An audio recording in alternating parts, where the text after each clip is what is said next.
A história começa com um moleque, o Mace Windsor, todo vidrado num livro no quarto dele quando uns soldados chegam na maior correria com uma mensagem urgente. O rei chamou ele na hora. Sem perder tempo, ele vai direto pro aposento real, mas dá de cara com um decreto chocante. O rei anuncia o exílio dele, acusando ele de traição contra a nação. Confuso e abalado, o Mace protesta, falando que tem que ter alguma confusão aí. Mas o irmão dele, Alfred, zoa ele, jogando fora a defesa dele como se fosse besteira. Para deixar a treta ainda maior, ele solta na lata que o Mace foi visitar o Vitra, o dragão guardião, perguntando se ele tá querendo ferrar com o reino. O Mace encara ele com um olhar de quem sacou que o irmão tá armando para derrubar ele. Tem outro parente da família, o Windsor, que também tá na corrida para ser o próximo chefe da casa. Conforme o Mace vai juntando as peças, ele fica bolado. Ele tinha escondido o dragão, mas agora parece que a verdade veio à tona. Alfred quer saber se o Mace tá querendo controlar o Vitra. Aí o rei mete a voz, explicando que o poder do reino vem do Vitra. Ele cobra para saber qual é o plano do Mace e o que ele quer fazer com a força do dragão. Tentando entender essa conspiração contra ele, o Mace escuta o rei contando um rolê de 4 anos atrás, quando um dragão gigante apareceu perto da capital, domando monstros e afastando um exército invasor. A galera clamou o bicho como o deus guardião deles. O filho do rei, cheio de raiva, fala que ele não merece essa moral e pede para Alfred ser o próximo chefe da família. O rei concorda, anunciando que o Mace vai ser deserdado no noivado com a segunda princesa, Lucy, e anulam o noivado. Em vez disso, ela vai ficar noiva do Alfred. O Mace, chocado e puto da vida, avisa que se ele for exilado, o Valatra vai ficar bolado e o reino vai desmoronar. Desesperado, ele solta a real.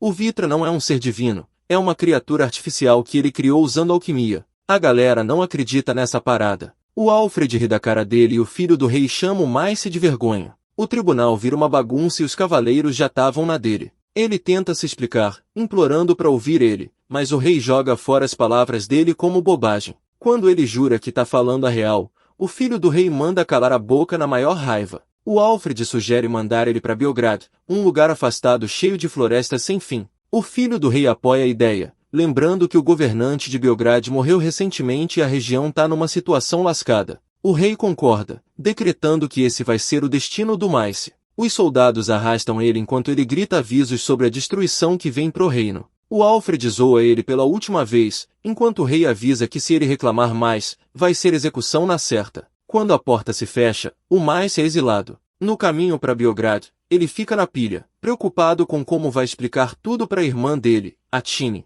De repente, uma emboscada destrói a carruagem. Ele é jogado no chão e um grupo de homens armados aparece, com faixas na cabeça marcadas com o símbolo do culto Valer. Eles acusam o Mace de trazer praga e mandam ele se apresentar. O líder deles canta para chamar a justiça divina. O Mace tenta acalmar, mas eles olham para ele com ódio puro. Quando ele admite que criou o Vitra, um deles bate com raiva na mão dele. Eles decretam que o crime dele merece a morte. Quando tão prestes a matar ele, uma sombra gigante desce do céu. Os cultistas ficam congelados de medo quando Valishuri aparece. Cheios de reverência, eles caem de joelhos pedindo misericórdia. Mas a fúria do Vitra é fogo puro. Ele abre a boca e solta uma rajada de fogo. Os cultistas, pasmos, pedem explicação. A voz do Velishir ecoa no ar, avisando que quem fizer mal a ele vai direto para o mundo dos mortos. Os cultistas tremem quando tal deus deles fala. O Mace fica em choque quando Vali vira para ele e pergunta se ele tá bem.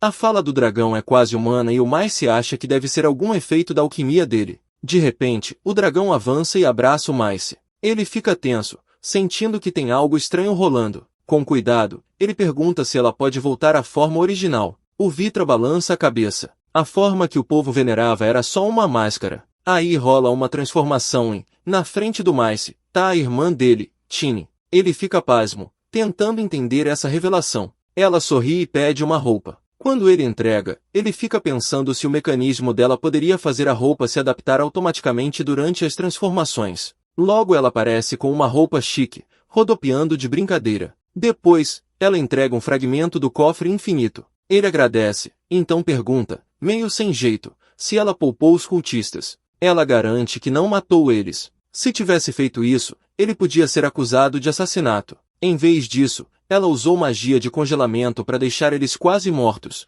mas com a chance de descongelar depois. Ela reconhece que alguns ainda podem achar que ela foi a carrasca deles. Quando ele pergunta por que o Alfred mandou atacar, ela fica irritada. Ela reclama que ele é muito desligado. O noivado dele com a Lucy foi cancelado, mas ela ainda o ama. Ele, meio sem jeito, tenta mudar de assunto, mas ela solta na lata que o Alfred age por ciúmes. Depois, ela afirma que o reino só vive graças a ele. Ele, pensando fundo, discorda. Ele pergunta se ela estava protegendo o reino como Dalitra, com um tom sério e inesperado. Ela corrige e diz que estava protegendo ele. Decidida, ela anuncia que vai junto para Biograd. Ele fica boquiaberto e pergunta o que vai ser do reino se ela for embora. Ela sorri, nem aí para a preocupação dele. Um reino sem o irmão dela não vale nada para ela. Com certeza na voz, ela declara que a partir de agora vão ficar juntos. E com o dragão guardião fora do jogo, a queda do reino é certa. Ela, exausta e frustrada, finalmente fala pro irmão que tá cansada de fingir ser o dragão guardião e a Yatra.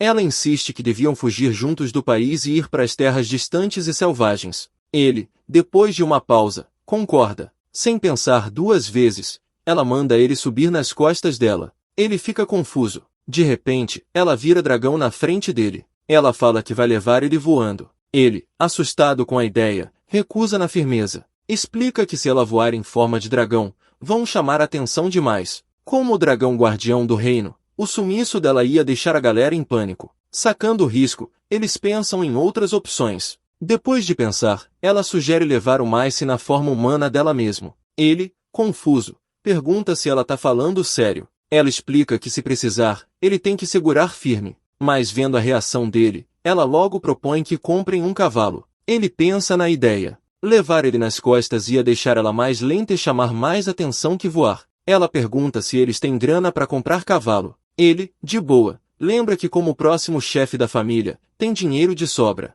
Logo chegam no estábulo onde o dono pergunta se eles estão procurando o cavalo. Eles explicam que precisam de um cavalo forte, que aguente viagem longa sem descanso. A dona do estábulo fala que tem o cavalo perfeito para eles. Quando vem o bicho, os irmãos ficam sem fala. Ela explica que, infelizmente, é o único cavalo disponível. Quando a dona fala o preço, 40 moedas de ouro, ele fica de cara. Antes dele responder, ela explode. Aqui a corrupção é tão fedida que até para comprar cavalo tem golpe. Esse país tá fudido mesmo. A dona do estábulo, irritada, encara eles e pergunta qual é o problema. Antes da treta crescer, ele pede desculpa na moral e diz que o cavalo tá valendo. Sem mais papo, ele conta as 40 moedas e entrega. Saindo com o cavalo, ela reclama da decisão dele, falando mal do tratamento que receberam. Ela acha um absurdo alguém da posição dele ser tratado tão mal. Ele, de boa, explica que se quisesse podia ter queimado o estábulo todo,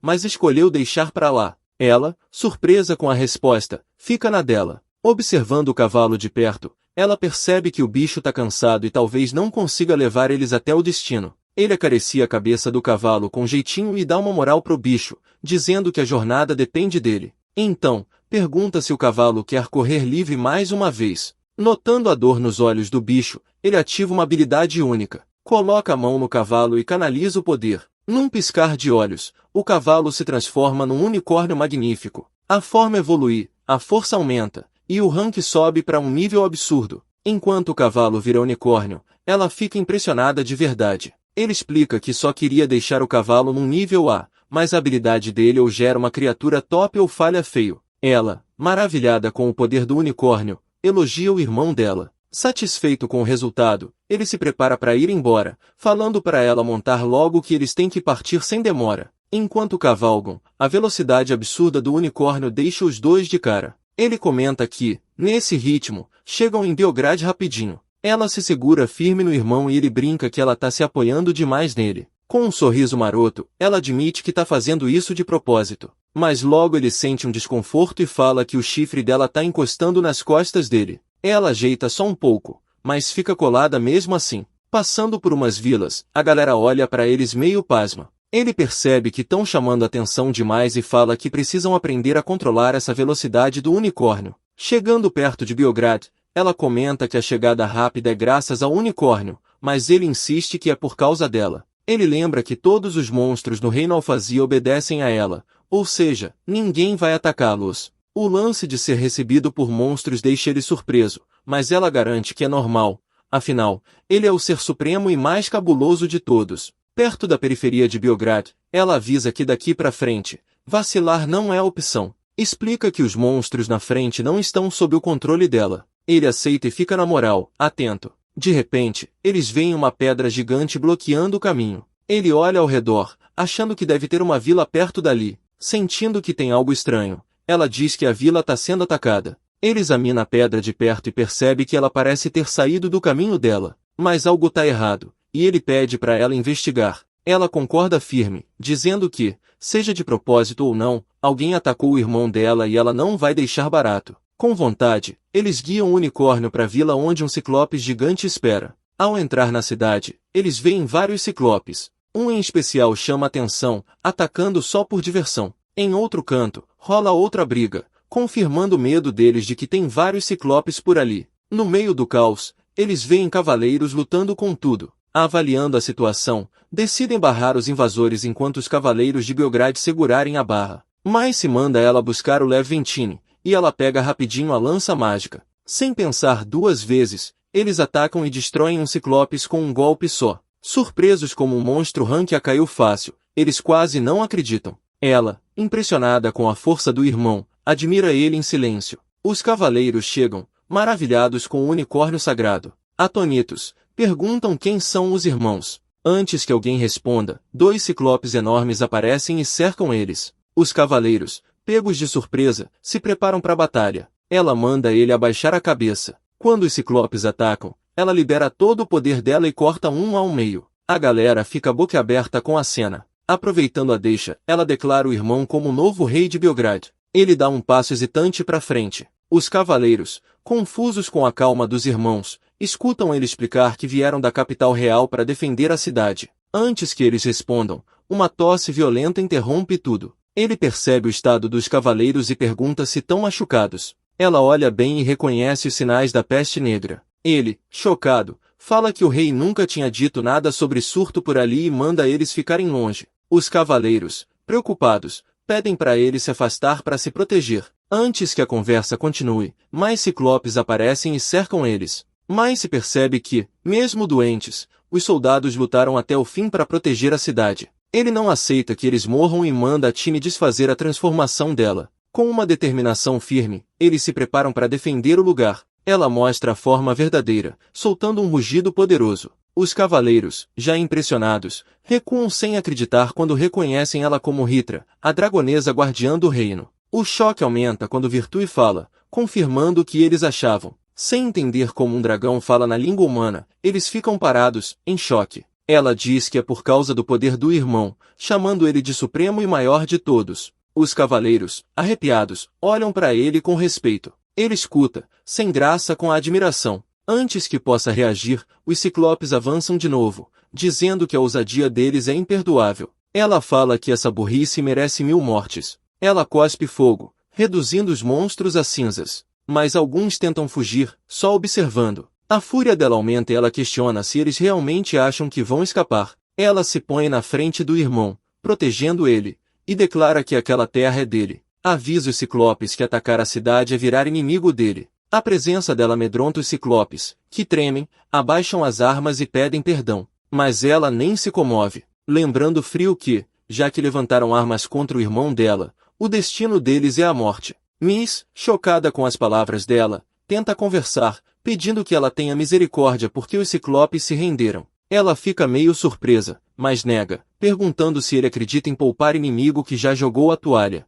Ele diz firme que não gosta de derramar sangue à toa e quer a paz pelo bem do povo. Respeitando o desejo dele, ela cede e manda os ciclopes agradecerem a generosidade dele. Voltando à forma verdadeira, os ciclopes, apavorados, se curvam, prometendo lealdade e reconhecendo ele como rei. Ela então ordena que consertem a destruição e reconstruam as barricadas até o fim do dia. Os ciclopes, sem escolha, obedecem na hora. Mas se reflete sobre o título novo, Rei Demônio das Sombras, achando estranho mas vendo que vai ajudar a controlar as criaturas da região. Reduzindo os gastos militares, ele pode investir em outras áreas, deixando Beograd mais próspera. Um grupo de cavaleiros, impressionado com as habilidades dele, se aproxima. Eles falam que a terra, antes quase destruída, agora está segura dos monstros. mas revelam que muitos sofrem de uma doença mortal e só esperam a morte chegar. Pedem que ele proteja esse lugar. Surpreso, ele garante que ninguém vai morrer sob sua proteção e diz que vai curar todos.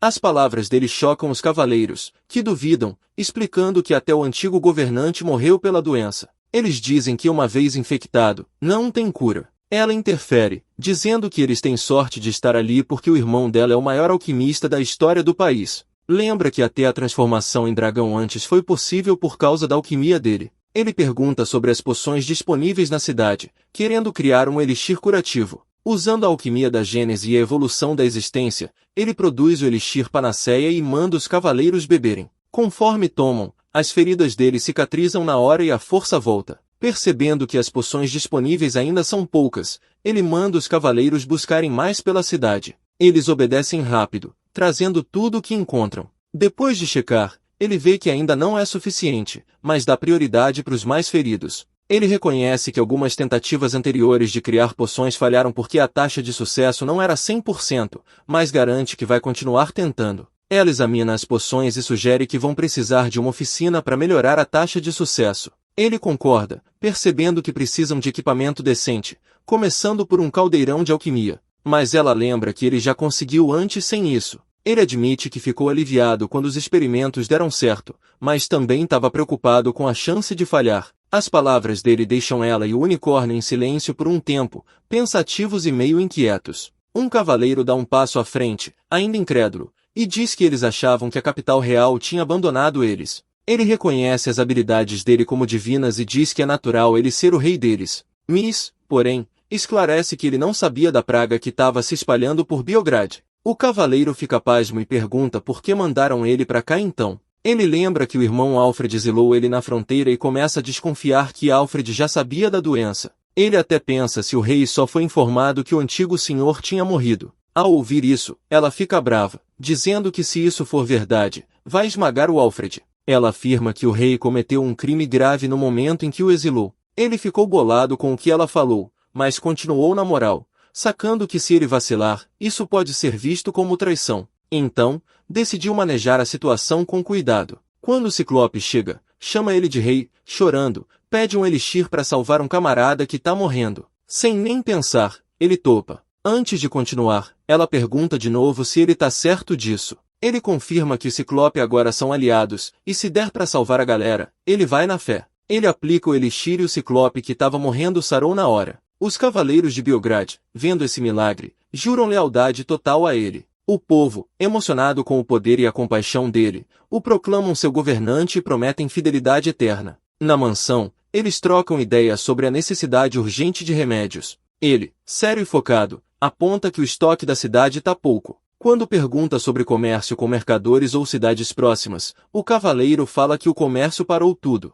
O medo da peste afastou a galera e os mercadores não querem chegar perto. Isso deixou ele chocado. Se as poções pararem de chegar, ele não vai conseguir fazer o elixir. O cavaleiro, porém, não vê problema, achando que se ele faz elixir, fabricar poções tem que ser moleza. Mas se explica que a alquimia Gênesis dele só deixa transformar materiais da melhor qualidade, e qualquer coisa de qualidade inferior não rola. Ou seja, ele pode fazer o elixir, mas não consegue fabricar as poções que precisa como ingredientes. Sacando o problema, o cavaleiro sugere fuçar na mansão porque o antigo senhor e alquimista provavelmente deixou um estoque guardado. Surpreso, ele concorda e eles partem para a investigação. Chegando lá, o cavaleiro manda abrir os portões, anunciando a presença do novo senhor. Ninguém responde, e ela começa a ficar irritada com a falta de respeito ao irmão dela. O cavaleiro pede desculpas e explica que, depois da morte do antigo senhor, uma jovem criada chamada Eris ficou responsável pela mansão. Mas se acha difícil acreditar que só uma pessoa dê conta de um espaço tão grande sozinha. Um pensamento tenso passa pela cabeça dele. Ela pode ter pego a peste e caído lá dentro. Sem perder tempo, ele manda a Tine abrir o portão. Ela, numa boa, arrebenta a porta. O cavaleiro, vendo a força dela, aceita de vez que ela é mesmo a Lorde Vertra. Ela comenta que a força dela diminuiu muito em relação à forma original, mas que quebrar um portão ainda é mamão com açúcar para ela. Enquanto isso, Márcia achava que ela ia voar e destrancar a porta por dentro. Com o portão quebrado, ela sugere chamar um ciclope para consertar. O cavaleiro, impressionado com a confiança nela, sorri. Apesar do barulho, a mansão tá sinistramente silenciosa. M, desconfiado, decide que eles têm que procurar por ela logo. Ele manda o cavaleiro olhar o segundo andar enquanto ela vasculha o primeiro. Chamando pelo nome dela, eles revistam tudo, enquanto ele ativa o Farsight para procurar sinais de vida. Além dos três, ninguém mais está por lá. Mesmo assim, o lugar tá limpinho, como se alguém tivesse passado por ali recentemente. Depois de um tempo, eles voltam sem achar nada, nem no segundo andar. Ela, pedindo desculpas, fala que também não detectou ninguém. Ele, pensativo, reflete sobre a situação. Aí ela avisa que encontrou outro sinal de vida, o de um gato que ele supõe ser um pet deixado na mansão. De repente, o gato começa a se comunicar com ela na língua dele. Depois de um papo rápido, ela avisa que o gato quer ir junto com eles. O cavaleiro fica pasmo com a capacidade dela de entender o bichano, mas se explica que, como efeito colateral da transformação dela em dragão, ela consegue falar com criaturas que não falam a língua deles. Sem avisar, o gato dispara na frente e os guia até um lugar específico. Seguindo o bichano, eles acham a Aerys caída no chão. Correndo até ela, checam a condição e reconhecem os sintomas da peste negra. Sem perder tempo, ele aplica o remédio que preparou. Assim que ela toma, se recupera quase na hora.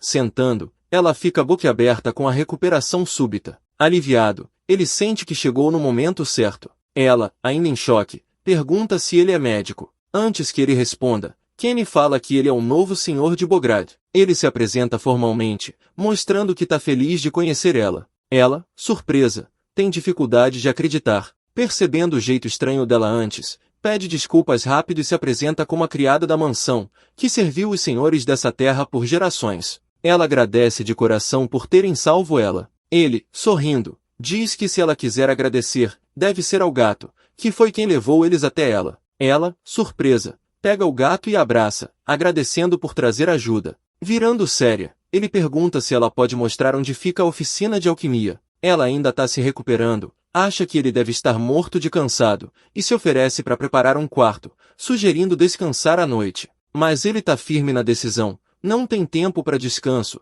tem que começar a produzir elixires em massa agora. Ela ouve enquanto o cavaleiro explica que o remédio que ele deu era um elixir. Ela não acredita, sem saber que tomou um remédio poderoso assim. Enquanto isso, Tem lembra que ele deve estar esgotado depois de usar alquimia na cidade antes. Ele, porém, segue firme. Olhando para o estado grave de Bograd, declara que a cidade está na beira do colapso. Não dá para enrolar. Com determinação forte, ele promete salvar Biograd usando a alquimia. Conta o que rolou antes da exílio, explicando que a irmã dele já foi a dragão guardião Vitra, que protegia o reino. Mas quando ele tentou curar uma doença com alquimia, um efeito colateral inesperado transformou ela em dragão. Quando contou pro rei, ninguém acreditou e ele foi exilado para a terra fria de Biograd. Chegando lá, ele encontrou a cidade tomada por gente doente da peste. Determinado a salvar, ele revela o plano de usar alquimia para restaurar Biograd. Aerys, entendendo a seriedade, topa ajudar e o leva para a câmara secreta do alquimista dentro da mansão,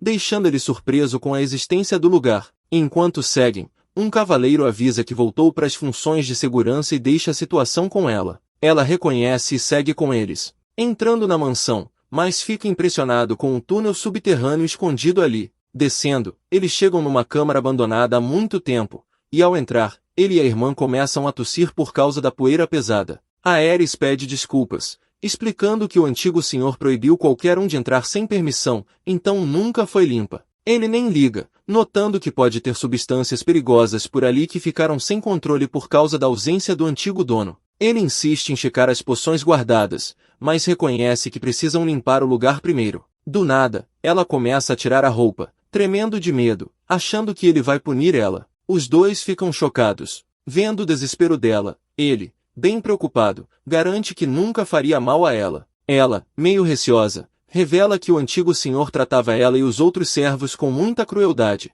e por isso ela achava que era normal. Ele, firme, garante que esse tipo de abuso não é aceitável e não deve nunca ser tolerado. Ela, surpresa com a resposta, agradece demais. Enquanto isso, Chini, de boa, lembra que apesar do poder dele, ele nunca maltrata ninguém. Aerys, se sentindo segura, aceita o elogio e considera uma honra servir. Ele confia a limpeza para Chini, que aceita feliz. Aerys quer fazer sozinha, mas ela manda ela ficar de boa. Ativando a habilidade do armazém infinito, Ela usa magia de vento para limpar tudo rapidinho, deixando o lugar brilhando. A Ares fica pasma, sem entender como tudo sumiu tão rápido. Quando Ten devolve os objetos guardados, Ares fica ainda mais confusa, percebendo que essa magia é diferente de tudo que já viu. Ten explica que ela usou magia só para sugar a poeira, mas a habilidade de guardar e restaurar objetos vem de uma ferramenta mágica que ele criou. Ares, ainda maravilhada, admite que nunca ouviu falar de invenção tão cabulosa.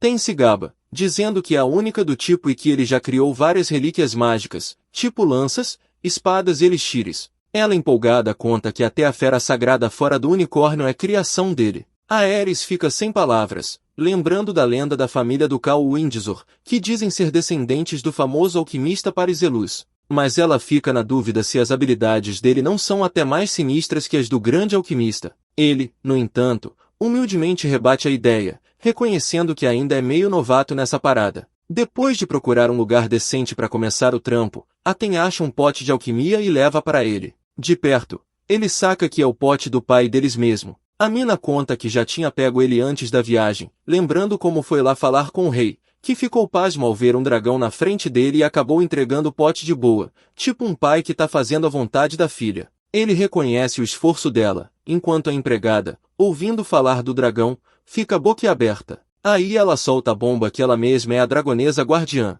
mas que entende se ninguém acreditar, porque não pode se transformar ali naquele lugar. Enquanto isso, ele dá uma olhada nos materiais que tem: chifre de besta demoníaca, cristal de fogo, garra de monstro do mar e uma solução alquímica, mas percebe que nenhum desses serve para nada, ficando preocupado com o estoque limitado de poções. Antes que ele consiga bolar um plano, chega a gata da Iris, a mina, e a dona logo dá um puxão de orelha por ela ter ido para um lugar desse tipo. Aí ela comenta que o gatinho parece grudado nela. Vendo isso, a cabeça dele começa a pirar e ele pergunta se ela sabe o que está causando a peste negra que está se espalhando por várias regiões. Meio nervoso, ele solta uma teoria que uma ave é a culpada, mas logo se corrige, dizendo que o verdadeiro culpado é um rato. Ela fica chocada e ele ainda comenta sobre a inteligência da gatinha, lembrando como ela já tinha guiado eles para ajudar ela antes. Depois de pensar muito, ele lança uma proposta tensa. Usando alquimia, ele pode evoluir a gatinha para virar uma besta sagrada.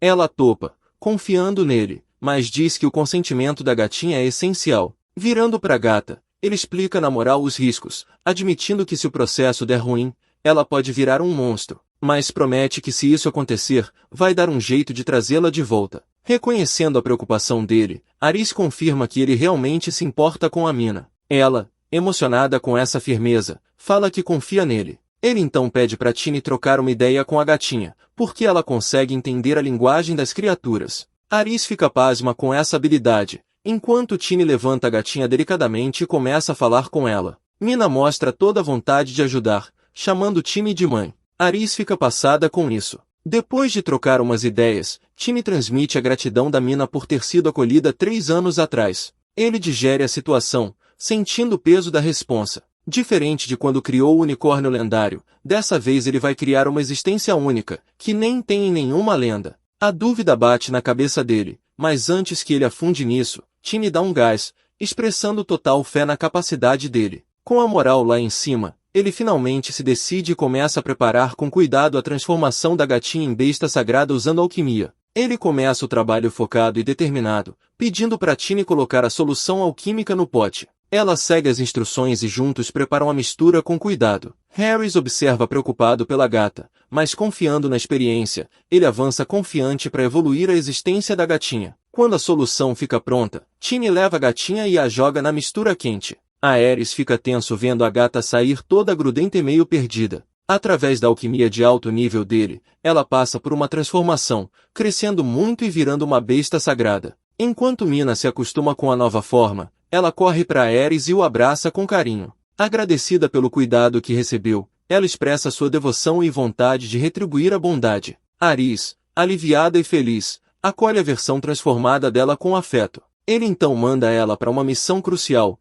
eliminar os ratos que espalham a peste negra através das pulgas. Aris fica chocada ao sacar a real dimensão da doença. Enquanto isso, Tini, impressionada com o sucesso do mano, reconhece o talento dele. Mina, empolgada para cumprir o novo propósito, ativa sua habilidade e convoca uma porrada de gatos. Iris, confusa com o aparecimento repentino dos bichanos, fica na dúvida se Mina é a responsável. Ele confirma que os gatos convocados estão sob o comando dela e vão obedecer cada ordem. Sem vacilar, Mina lidera o pelotão para acabar com os ratos e por fim a peste negra. Enquanto os gatos saem na missão, ele observa satisfeito, já planejando a próxima etapa, garantir as poções necessárias para criar o elixir. No palácio, Lucy fica preocupada ao perceber que não vê o Mai há dias. Quando pergunta para o pai sobre ele, o rei revela de boa que o exilaram. Chocada, ela fica tentando processar a parada. Quando a ficha cai, ela entende por que o Lorde Valetra também sumiu. Virando pro pai, ela questiona os planos para a defesa do reino, avisando que se uma nação inimiga atacar, eles vão estar na pior. O rei tenta acalmar, falando da dragonesa guardiã, Valitra, mas ela insiste que o Valishuri nunca protegeu o país de verdade. Ela explica que quem realmente garantia a segurança era ele o tempo todo. O rei, confuso, lembra que as invasões recentes do Império Maldin foram repelidas, acreditando que a presença do Lorde Valira era o que mantinha os monstros longe. Mas ela esclarece que o Vishir não defendia o reino por lealdade à coroa, mas porque ele é uma besta mágica artificial criada por ele. Se ele sumiu, não tem motivo pro Valer continuar protegendo o reino. Relembrando as palavras sobre as origens do Valishir, o rei fica irritado. Ela exige saber por que, mesmo sabendo a verdade, ele o exilou. Ignorando o argumento dela, o rei fala que ele é incompetente e incapaz de criar algo de valor. Ela se recusa a acreditar que alguém tipo Valitura seja resultado de uma falha. O rei sugere que as emoções dela estão atrapalhando o julgamento e avisa que defender ele é insultar a honra do Velitra. Depois ele lembra que ele sumiu e que agora ela tá noiva do Alfred. A revelação derruba ela, que finalmente entende que o Alfred tá por trás de tudo. Decidida a proteger o reino, ela resolve agir e avisa o pai que vai para Belgrado atrás dele. O rei, surpreso e puto, fala que as loucuras dela não vão passar. Ela insiste que não é egoísmo, mas necessidade, que o Lorde Veltra tem que voltar ou o país vai pro saco. Como princesa, ela declara que é dever dela proteger o reino. O rei tenta parar ela, dizendo que se as suspeitas dele forem verdade, a verdade vai aparecer na hora certa. Ela o desafia, perguntando se ele pretende esperar o reino ser atacado para agir. O rei fica calado enquanto ela sai. Ao sair do palácio, Alfred aparece na frente, exigindo saber para onde ela vai. Ela responde na moral que vai trazer o noivo dela de volta. Furioso, ele lembra que agora ela é noiva dele. Sem se abalar, ela fala que Mai é o único noivo dela e manda ele sair da frente antes de seguir viagem. Tomado pela raiva, ele xinga ele mesmo e fica pensando como Mai conseguiu escapar do culto Valer que estava atrás dele. Rangendo os dentes, ele pensa se ela vai continuar no caminho dele, mesmo que ele tenha que derrubar ela. Decidido a não deixar ela vencer, ele toma uma decisão sinistra. Vai para Brad e vai fazer daquele lugar a cova dele. Eli sente uma leveza nova no corpo, difícil até de acreditar que ela estava sofrendo da peste negra só 2 dias atrás. Enquanto observa a cidade, percebe como a vida vai voltando aos poucos, mesmo ele tendo chegado recente. Os ratos da peste logo vão ser exterminados graças aos gatos que Mina convocou. Com essa crise quase resolvida, o próximo desafio é garantir as poções necessárias para criar o elixir. Confiante que dá conta do recado, ela foca no seu jeito de ajudar, garantindo que ele tenha uma refeição decente. Ela vê servir ele como seu papel mais importante, até quer cuidar de mais do que as necessidades diárias dele, achando que é uma honra atender ele. Mas ela tenta segurar uns pensamentos que considera errados. Os pensamentos dela são interrompidos quando um bandido aparece do nada, pega ela por trás, tapa a boca dela e manda ficar quieta. Ele revela que a mãe dela tá na mão deles e exige que ela envenene a comida dos ratos se quiser salvar a mãe. A revelação deixa ela chocada e, quando ela não responde, o bandido pergunta friamente se ela tá disposta a deixar a mãe morrer, avisando que não tá de brincadeira. Um silêncio repentino faz ela sacar que tem algo errado. Não tem barulho de passos, deve ser um feitiço de silêncio. Outro bandido chega com um aparelho mágico que projeta a imagem de um lugar distante. Enquanto ela olha fixo, vê a mãe dela toda amarrada em correntes, presa. A cena congela ela no choque. Mó trampo. O bandido solta uma escolha sinistra. Se ela colaborar, tanto ela quanto a mãe vão ser liberadas, mas se negar, a mãe vai virar lanche dos bichos até o dia seguinte. O peso dessa decisão trava ela na hora. Ela não consegue trair o cara que salvou um monte de gente, mas largar a mãe ali assim é insuportável. Depois de uma luta interna braba, ela recusa. O bandido, puto da vida, dá um tapa nela e fala que ela não vale nada se não obedecer. Decidindo passar a tarefa para outro, eles começam a sair. Aí, no mesmo instante, aparecem Neis, Tini e Mina, armados e prontos pro pau. O cara exige que soltem ela. Os bandidos, pegos de surpresa, não entendem como foram descobertos. Depois de garantir que não deixaram rastros, Shinji revela rápido que, apesar deles terem se escondido bem, os gatos que espalham pela terra logo passaram o recado do paradeiro deles. A tal segredo deles era só ilusão. Sem chance de fuga, os bandidos decidem partir para a ação direta. Elis assiste todo tenso, sabendo que, como alquimista, tá numa desvantagem braba contra assassinos treinados. Antes que alguém reaja, um dos bandidos pega ela de novo, colocando uma arma no pescoço dela. Na desespero, ela implora para ele fugir. O bandido manda o último aviso, qualquer movimento e ela morre. Mas se saca que ele é o verdadeiro alvo e suspeita que o Alfred esteja por trás dessa, considerando quanto ele virou um empecilho para ele. Determinado a proteger ela, ele reconhece que a situação é tensa pra caramba. Se gente inocente tá envolvida, mesmo que o cérebro da parada seja o próprio irmão,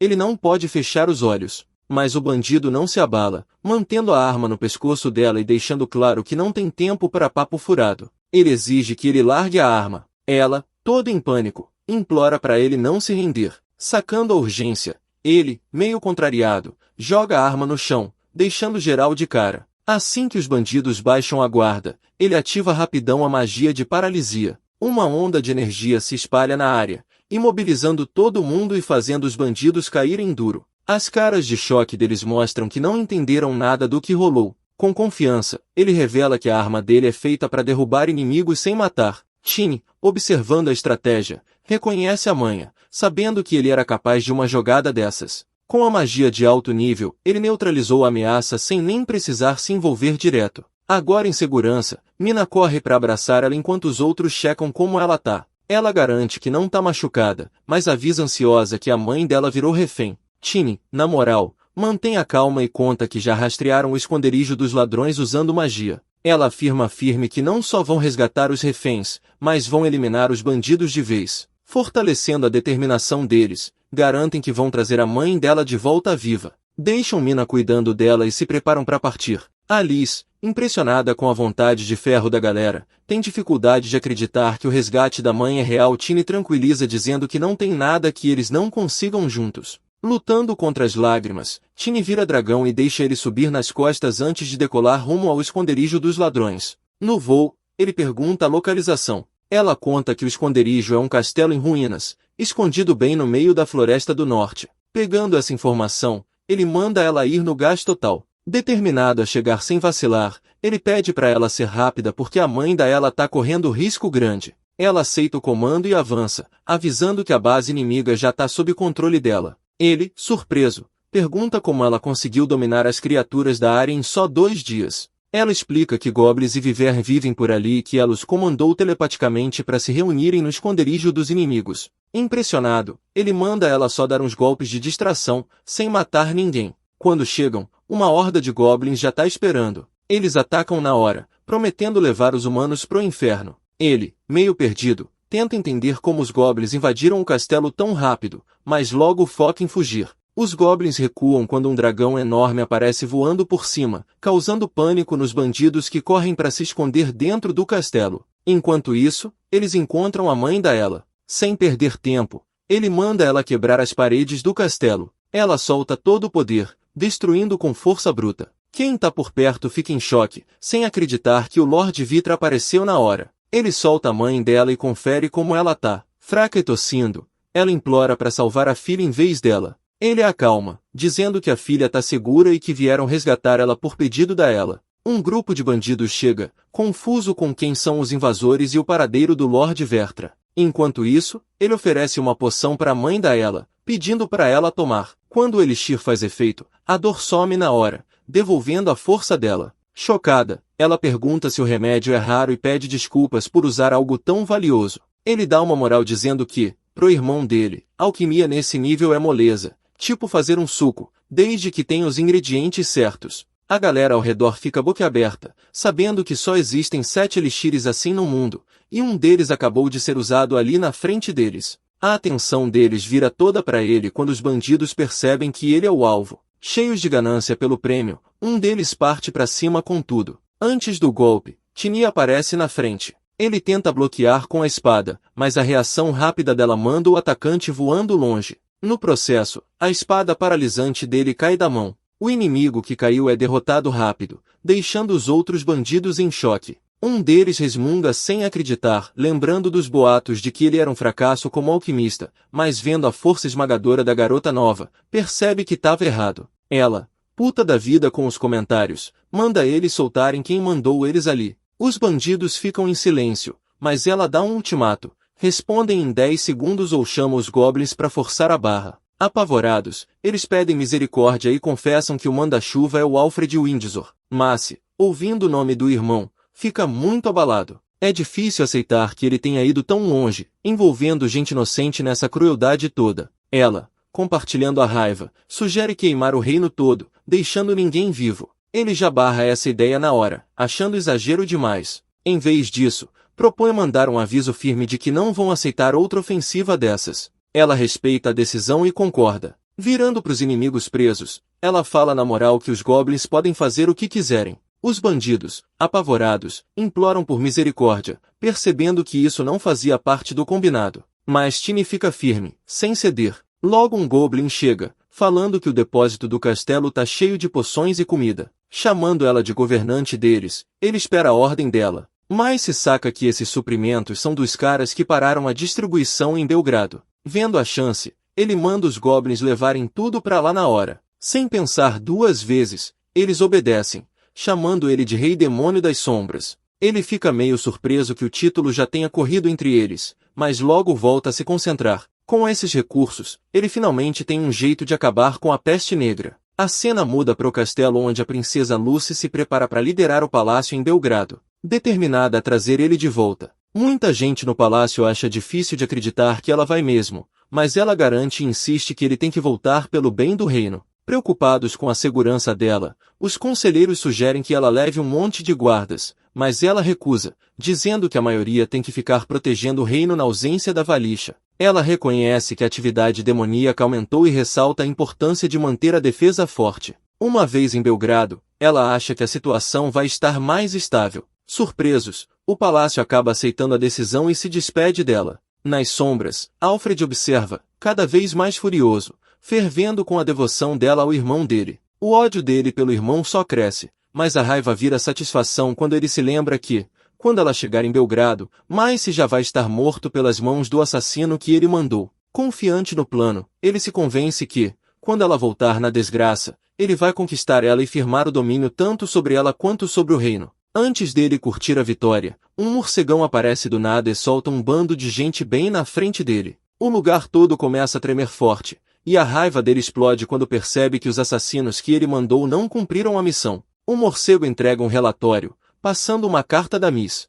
Enquanto ele lê, o rosto escurece. O Mace dá o papo reto, mandando ele parar de meter gente inocente nessa parada, e deixa claro que se ele continuar com as jogadas, vai se lascar. Os assassinos se ajoelham, tremendo que nem vara verde, implorando por misericórdia. Eles contam que o esconderijo foi atacado por um bando de demônios e que uma mina virou a tal da Valatra, soltando um poder que nem dá pra imaginar. Ele fica meio bolado, pensando se tem magia de mimetismo rolando. O tamanho da presença demoníaca deixa ele inquieto, mas a fúria dele logo toma conta. Sem pensar duas vezes, ele executa os assassinos que falharam e vai direto no dispositivo mágico de comunicação. Os subordinados respondem rápido ao chamado urgente e ele pergunta quanto tempo vai levar para chegar em Belgrado. Eles chutam 2 dias. Calculando o que fazer, ele manda garantir que a viagem da princesa demore pelo menos 5 dias. Com a cabeça só na destruição, ele decide atacar Belgrado, com o plano de queimar a cidade toda até o chão.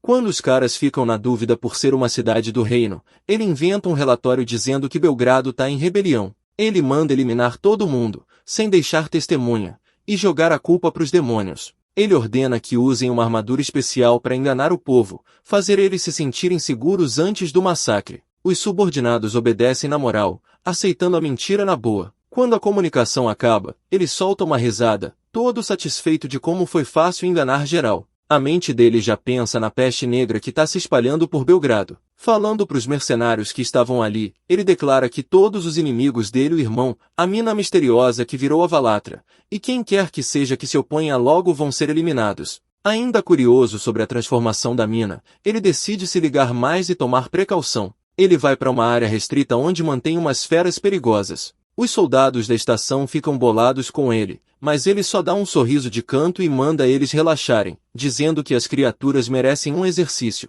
Enquanto isso, em Belgrado, o mais se salva outra vida com seu remédio. O povo agradece, aliviado porque os sintomas da peste finalmente estão diminuindo. Observando a situação da cidade, ele fica sério, sacando quanto a doença se espalhou. O time também tá meio cabreiro, e ele concorda, decidindo que é bom estocar remédios caso a peste volte. Segurando a cura, ele sugere que tomem para se prevenir. De repente, ela se anima ao notar que a cidade agora tá cheia de gatos, muito mais que gente. Ele fica surpreso, percebendo que a população felina vai acabar com o problema dos ratos, e assim, o surto da peste. Esse cenário traz um alívio inesperado. Eles olham para Mina, que tá ali no meio dos gatos, toda feliz da vida. O Tiny acredita no potencial dele, chama ele de verdadeiro líder da cidade. Isso deixa ele meio encucado, sem saber se ela tá falando sério mesmo. Sentindo a dúvida, ela o abraça, garantindo que acredita nele. Durante o abraço, o chifre dela espeta o ombro dele sem querer,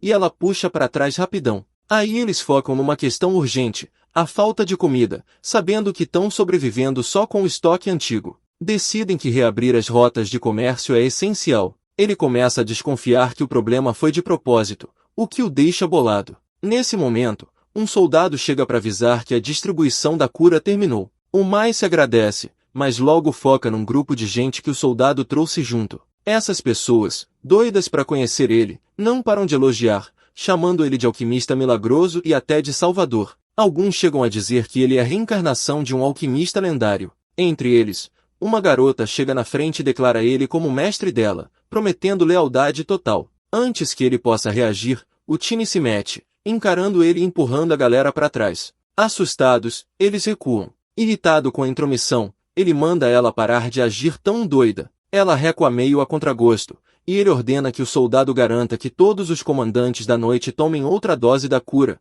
por causa do contato com os infectados. Os cavaleiros cumprem na hora. De repente, uma explosão gigante abala a cidade. O pânico toma conta, o fogo se espalha rápido, fazendo a galera gritar de medo. Ele manda a Mina proteger os civis imediatamente. Enquanto o fogo consome Belgrado, ele fica horrorizado com a destruição. O Tiny, com cara fechada, reconhece que o ataque é de magia e identifica o inimigo como humano, não demônio. Os soldados confirmam que os atacantes são tropas do reino. Alguns acham que estão queimando a cidade para impedir a peste de se espalhar. Ele, chocado, diz que a peste já foi curada. A ficha cai. O ataque não foi do reino, foi o irmão dele. A raiva dele cresce e a dela também bate no auge. Enquanto ela começa a se transformar na forma verdadeira, avisa que já tinha dito que ninguém vai pôr a mão no irmão dela de novo. Ela fica na forma temporária, deixando os inimigos boquiabertos. Eles mal acreditam que a poderosa guardiã Valisha tá ali, achando que é alguma pegadinha. O Massi, analisando a situação, sinaliza que só quer investigar.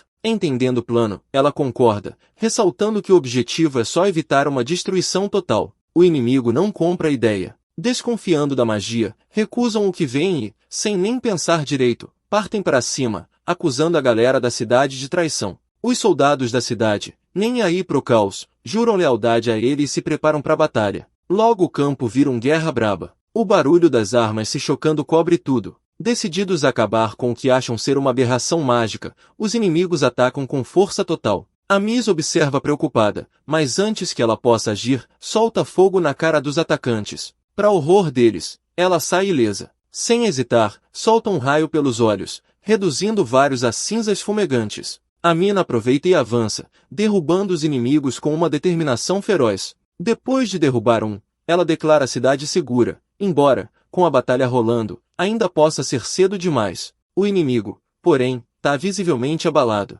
Aí, um ciclope entra na luta, se colocando como barreira firme entre atacantes e povo. Só a presença dele já deixa o inimigo pasmo, que demora a sacar que não é qualquer bicho, mas um monstro nível A. A batalha toma um rumo estranho. De um lado tá a Valitra, do outro o Rei Demônio das Sombras. O Ciclope, sem paciência para vacilo, esmaga os soldados inimigos no chão, jurando lealdade eterna ao mestre dele. Um inimigo mais ousado tenta um ataque surpresa, mas é interceptado por ela. Mal tem tempo de processar isso e já olha para Mace. Um plano surge: se eliminarem o capitão inimigo, ainda tem chance. Ela, percebendo, avança com expressão fria. Olha eles com mistura de pena e irritação e dá uma bronca direta na real. O efeito é na hora. O inimigo vacila, percebendo que é inevitável. O pânico se espalha, e em minutos eles começam a recuar, mas o Mace não tá a fim de deixar barato. Sem pestanejar, manda suas tropas capturarem todos. As forças, sedentas pela vitória, obedecem com vontade.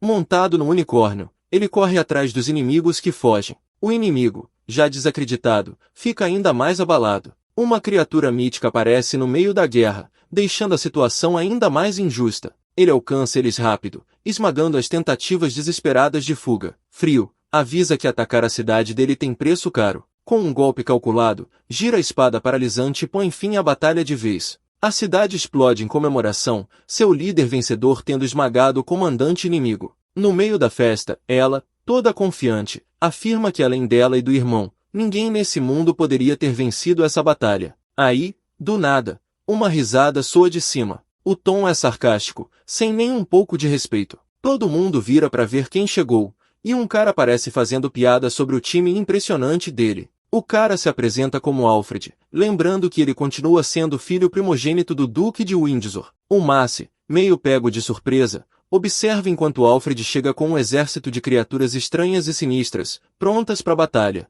E é isso, mano, aqui tô eu, música, sabe do meu amor. Aqui tô firme. Sei que me afastei. Eu ia encontrar a pessoa que eu ia me tornar.